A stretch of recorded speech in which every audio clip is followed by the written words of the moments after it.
introduce. This is Gary and this is Art. They're two of the small boys that were on the thing. Yeah. Yeah, And this is not Cam Berglund, but he was also there. Yes. So how old are you now? That's right. 36 now. 34. I had my first 39th birthday this year.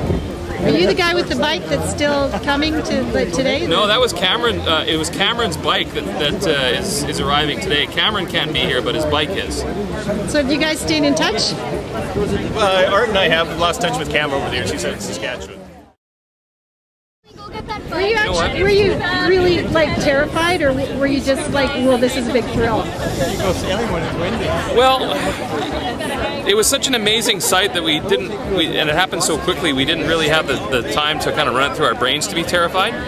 It was such an unbelievable thing to see that we were mesmerized like deer in the headlights. And, you know, I mean, kids that age, 14-year-olds, and, you know, Carrie was 11, you don't have the common sense at that age to have a good sense of fear about anything. And we were unlike any other 14-year-old, so we just looked at it and said, oh yeah, that's cool.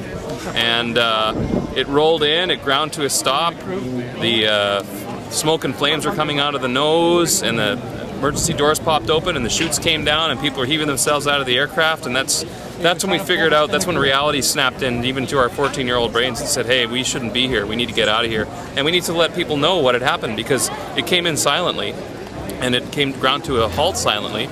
And there were so many people around who had no idea, there was no idea what had happened, because the sound of the plane just hitting the ground and sliding to a stop just blended in with the din of people barbecuing all over the place. So, you know, even after it stopped and people were exiting the plane, you know, a good number of people around the dragways just had no idea what had happened until they turned around and went, wow, that wasn't here 10 minutes ago, you know. When we saw the chutes come out and we realized this is something we should get out of the way, we said we have to get out of here. This is a plane, there could be jet fuel, it could blow up, we have to let other people know what has happened.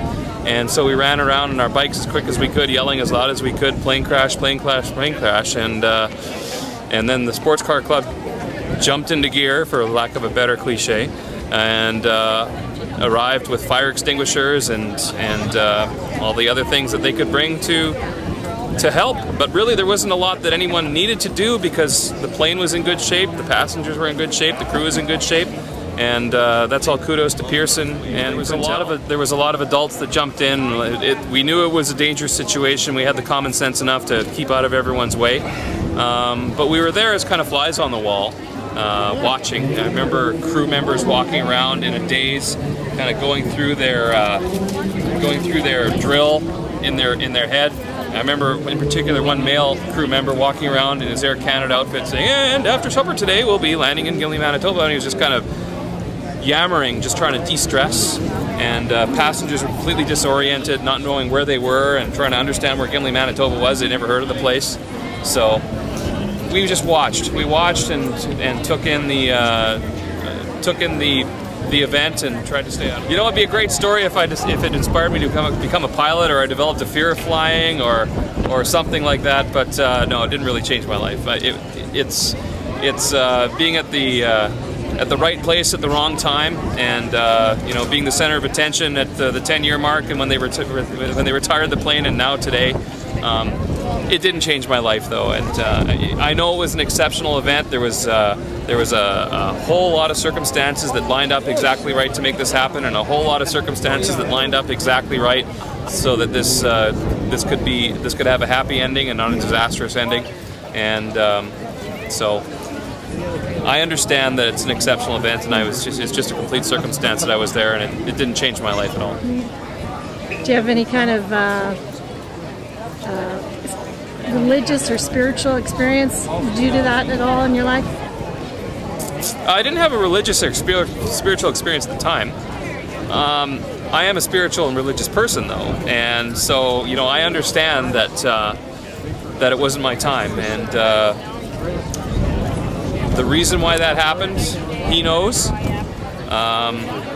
He was watching over all of us that day, and he was watching over me, and you know, he left me here to tell about it today, and you know, he blessed that crew and that aircraft and everybody on the ground with somebody like Pearson, at the controls, who was an outstanding pilot and also happened to have glider experience that he needed that day, and happened to know about this side slip maneuver that brought the airspeed down enough to save the aircraft.